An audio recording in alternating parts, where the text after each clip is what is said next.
Hey, salut les sportifs, j'espère que vous allez bien. Aujourd'hui on se retrouve pour une nouvelle analyse de vidéo, et une vidéo qui vient de la chaîne Sympa, une chaîne qui fait beaucoup de choses dont de la nutrition. Et aujourd'hui on va analyser la vidéo 10 aliments à éviter pour obtenir le ventre plat dont tu as toujours rêvé. Donc vraiment une promesse alléchante. Cette vidéo a fait 5 millions de vues quasiment, et on va tout de suite l'analyser. Juste avant, pensez à vous abonner, à activer la cloche de notification pour ne pas louper les prochaines vidéos.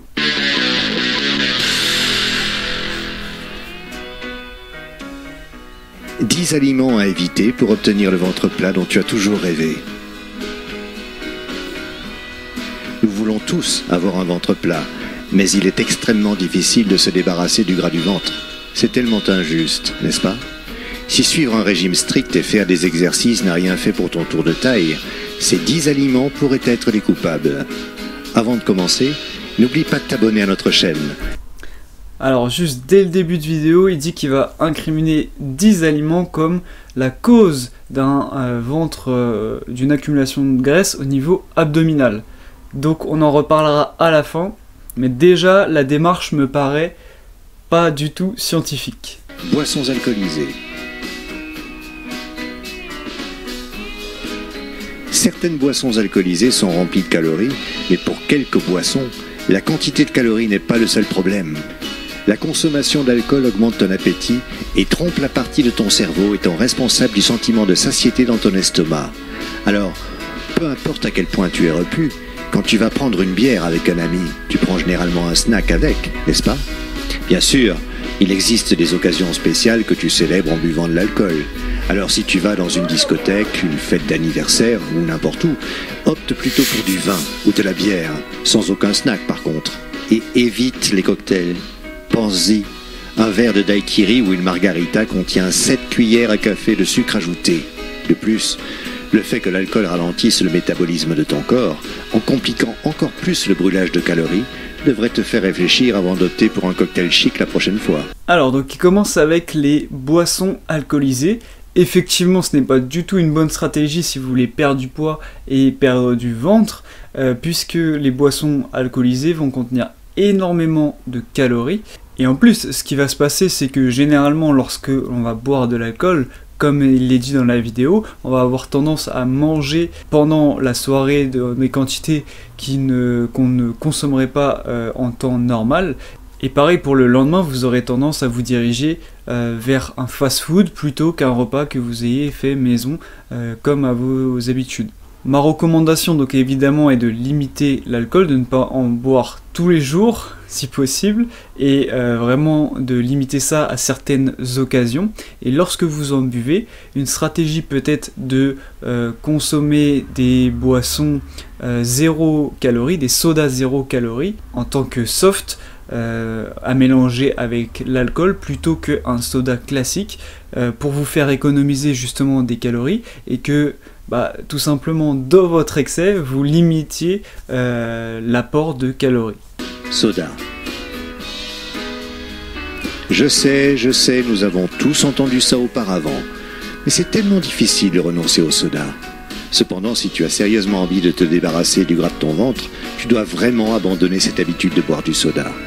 Même les sodas light ralentissent ton métabolisme et font que ton corps stocke plus de graisse. Une canette de soda contient 150 calories vides. Et dès que tu bois quelque chose de gazeux, tu consommes également une grande quantité de dioxyde de carbone. Alors je rebondis juste sur la notion de calories vides. Qu'est-ce que c'est? C'est tout simplement le fait d'apporter une quantité importante de calories, ici qui vont provenir du sucre, en l'occurrence dans le soda. Il n'y a ni vitamines, ni minéraux, ni fibres, donc très peu de choses qui sont bénéfiques à la santé. Ce qui donne leur gazéification aux boissons. Sans surprise, ce gaz te donnera des sensations de ballonnement. Et si tu te dis maintenant, d'accord, je boirai des jus de fruits à la place, c'est bon pour la santé, tu te trompes aussi. La plupart des jus de fruits des supermarchés n'ont aucune valeur nutritionnelle, ni de vitamines. Ils sont juste pleins de sucre et de sirop de maïs. Si tu dois remplacer ton soda préféré, opte plutôt pour de l'eau ou du bon vieux thé glacé infusé à la maison, et sans sucre, bien entendu. Alors je suis pas entièrement d'accord avec lui.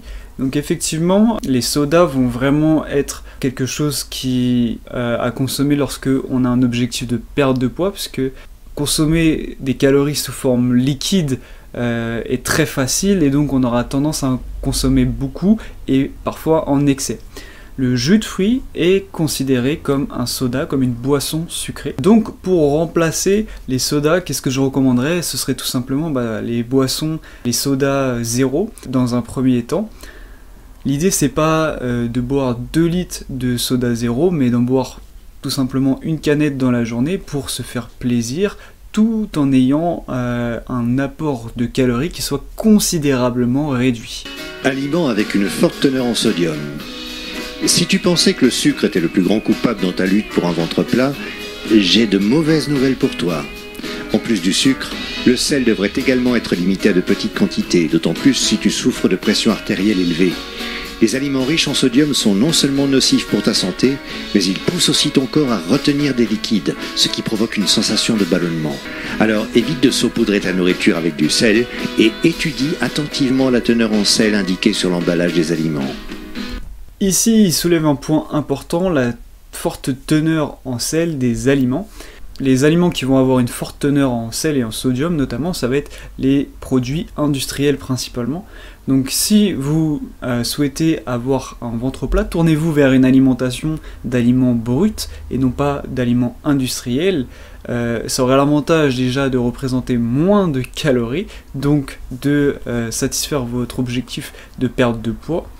Et en même temps d'avoir des aliments qui sont à une teneur réduite en sodium par rapport à des aliments industriels. Et effectivement, le sodium va provoquer ce qu'on appelle le phénomène de rétention d'eau, c'est-à-dire qu'il va retenir l'eau au niveau du corps, et c'est notamment une stratégie qui est utilisée par les sportifs pour éviter d'être déshydratés. Donc en réduisant votre teneur en sel, vous allez potentiellement pouvoir réduire cet effet de rétention d'eau. Fast food. Cela n'est probablement pas une surprise. Je pense que nous savons tous très bien que la nourriture du fast food contient beaucoup trop de calories et provoque un tas de problèmes de santé. Mais si tu veux te débarrasser de ton ventre, alors tu devrais vraiment renoncer au fast food. La malbouffe est appelée mal pour une raison. C'est un mélange effrayant de graisse, de sucre et d'additifs chimiques. La graisse dans la nourriture du fast-food provoque des ballonnements et de la gêne parce qu'elle prend du temps à s'évacuer de l'estomac. Au contraire, le sucre va directement dans les intestins. Les produits chimiques et les édulcorants qui donnent un bon goût à ta malbouffe affectent négativement les bonnes bactéries dans ton ventre. Et cela provoque de l'obésité. Si tu recherches un snack alternatif sain, opte plutôt pour des morceaux de légumes ou des fruits à la place. Bon là je comprends pas trop puisque il nous parle de fast-food et ensuite il nous parle pour remplacer le fast-food d'un snack et notamment de fruits. Moi personnellement lorsque je consomme un fast-food ce n'est pas en tant que snack, c'est plutôt sur un repas. Donc ce que je peux vous recommander par rapport au fast-food, donc c'est évidemment de limiter, pas de supprimer leur consommation. Donc essayez d'en faire le moins possible, vous pouvez vous permettre d'en faire un par semaine par exemple sans problème. Néanmoins effectivement ça va représenter une source importante de calories, donc après il y a plusieurs stratégies qui peuvent être mises en place pour éviter de nuire à votre objectif de perte de poids et de ventre plat, en compensant sur les autres repas de la journée par exemple. Mayonnaise. Si tu es un grand fan de la mayonnaise, alors tu devrais savoir que cette sauce contient au moins 80% de graisse. Oui, c'est principalement du gras. Une cuillère à soupe de cette sauce contient environ 100 calories. Alors si tu ajoutes 2 cuillères à soupe de mayonnaise dans ton sandwich, tu ne fais que doubler la quantité de calories. La meilleure option est de remplacer la mayonnaise par une purée de légumes ou du houmous. Alors, si vous n'aimez pas la purée de légumes ou le houmous, je vous conseille en tant que sauce de soit consommer de la moutarde ou encore meilleur du ketchup. J'ai fait justement une vidéo entière dédiée au ketchup, vous pouvez aussi le faire maison, c'est encore meilleur. Et je vous donne des recommandations sur comment choisir le meilleur ketchup. Aliments frits, c'est bien ça. Tu dois dire adieu aux délicieuses frites si tu essayes de combattre le gras du ventre. Les aliments frits dans de l'huile fonctionnent comme une éponge qui absorbe les graisses saturées. Et ces types de graisses sont dangereux parce qu'ils peuvent affecter la fonction cérébrale, ce qui t'empêche de penser clairement au poids que tu es en train de prendre. Comme résultat, tu continues de fourrer de la nourriture dans ta bouche sans même t'en rendre compte. De plus, ton corps prend énormément de temps pour digérer les aliments frits à cause de leur forte teneur en graisse. Donc effectivement, il vaut mieux les éviter, ou en tout cas réduire leur consommation lorsque vous voulez perdre du poids, mais aussi dans une démarche de santé, puisque les aliments frits vont contenir des acides gras trans, et contrairement aux autres graisses, les organismes de santé et les études scientifiques démontrent qu'il faut essayer de les limiter vraiment au maximum. Néanmoins, ça ne veut pas dire que vous ne devez plus jamais manger de frites, néanmoins vous devez, tout comme les fast-foods, en limiter leur consommation. Glace. Probablement un autre point évident de cette liste. Les aliments sucrés, comme la glace, se transforment inévitablement en gras du ventre, ce qui est l'endroit le plus dangereux pour stocker du gras dans le corps. Alors là, je suis pas du tout d'accord. Il va vous mettre une fausse idée dans la tête qui est que la glace se transforme directement en gras qui va être stocké dans le ventre. Pas du tout. C'est l'excès calorique sur la journée qui va se transformer en graisse, et non pas simplement le fait que vous ayez mangé une glace. Demain, si vous mangez une glace dans la journée et que vous ne mangez rien d'autre sur la journée, vous n'allez pas transformer cette glace en graisse. Au contraire, vous allez l'utiliser pour vos activités physiques, pour fournir de l'énergie. Donc ça, cette idée qu'un aliment peut tout de suite se transformer en graisse et être stocké dans le ventre, c'est vraiment un gros mythe qui n'est pas justifié de manière scientifique. Aliments qui produisent des gaz. Même les personnes les plus minces peuvent avoir un ventre proéminent dû à la consommation d'aliments qui produisent des gaz et qui irritent le côlon. Et c'est un problème pour toi, alors évite ce type d'aliments et suis une bonne routine d'entraînement pour accélérer ta digestion.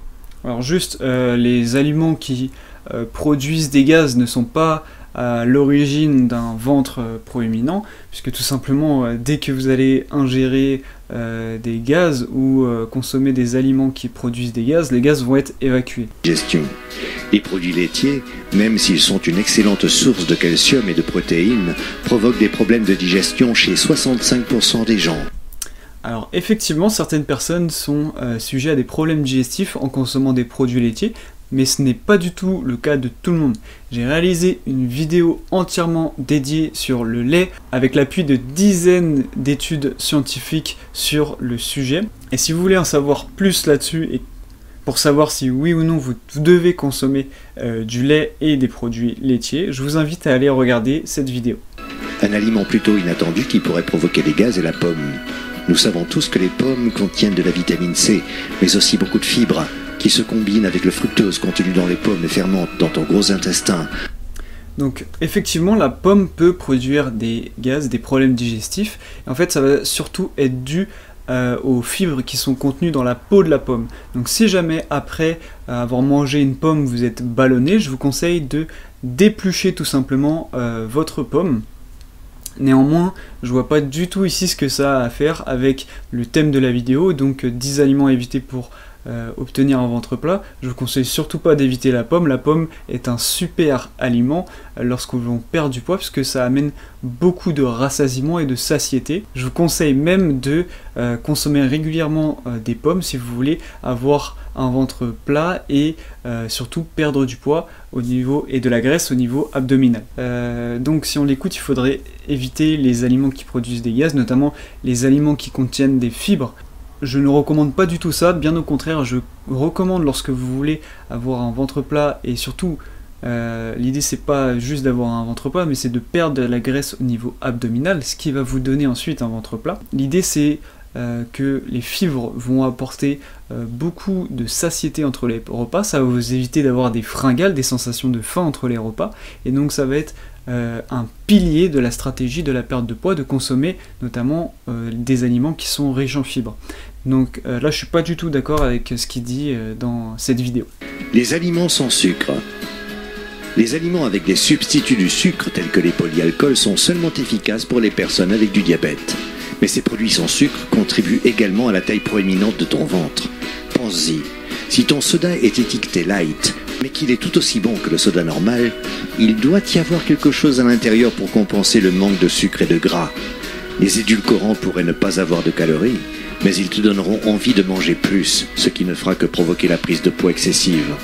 Cela ne concerne pas uniquement le soda, mais la plupart des produits light. Alors opte plutôt pour les produits naturels sains, et ne crois pas au slogan 0 calories, perds du poids tout en mangeant dans les publicités. Alors là, je suis pas entièrement d'accord avec lui. Là où il a raison, c'est que lorsque l'on consomme des aliments qui sont 0 calories ou sans sucre, les études ont démontré qu'on a tendance à compenser. C'est-à-dire que par exemple, si vous mangez un yaourt qui est sans sucre, vous aurez tendance à en manger en plus grande quantité. Néanmoins, je trouve les produits sans sucre très intéressants lorsque l'on cherche à perdre du poids, puisqu'ils nous apportent du plaisir sans apporter les calories, l'excès calorique qui va avec. Et donc, le tout, c'est d'en avoir conscience. D'avoir conscience que ces aliments sans sucre sont un produit plaisir qu'il faut consommer aussi avec modération. Une fois que vous savez que c'est des aliments qu'on peut consommer également avec excès et du coup qui perdent leurs effets bénéfiques, et bien tout simplement vous allez contrôler la quantité que vous mangez de ces aliments et puis tout va bien se passer. Donc si on tire un bilan global sur cette vidéo, y a des choses qui sont intéressantes. J'ai beaucoup aimé le fait qu'il parle de calories à chaque fois dans cette vidéo, puisque c'est ça qui va être réellement fondamental. Lorsque vous voulez perdre du poids, il faut diminuer son apport calorique, et notamment le choix des aliments va être intéressant. Attention, vous ne devez pas supprimer certains aliments, néanmoins peut-être réduire la consommation de fast-food par exemple. Ce que je trouve dommage dans cette vidéo, c'est le fait que dans leur stratégie pour obtenir un ventre plat, ils écartent vraiment les aliments sans sucre, alors que pour moi, c'est vraiment quelque chose qui peut amener du plaisir sans amener les contreparties si c'est bien contrôlé. Donc vraiment ce qu'il faut, c'est tout simplement avoir conscience que ces aliments sans sucre ne sont pas miraculeux et ne sont pas magiques. Vous devez les consommer pour conserver du plaisir dans votre alimentation, mais faire attention aux quantités que vous consommez. Voilà, j'espère que la vidéo vous a plu. Si c'est le cas, n'hésitez pas à mettre un pouce bleu et à commenter sous cette vidéo quels aliments vous avez déjà évité pour essayer d'avoir un ventre plat. Je vous retrouve très bientôt pour d'autres analyses de vidéos et je vous dis peace.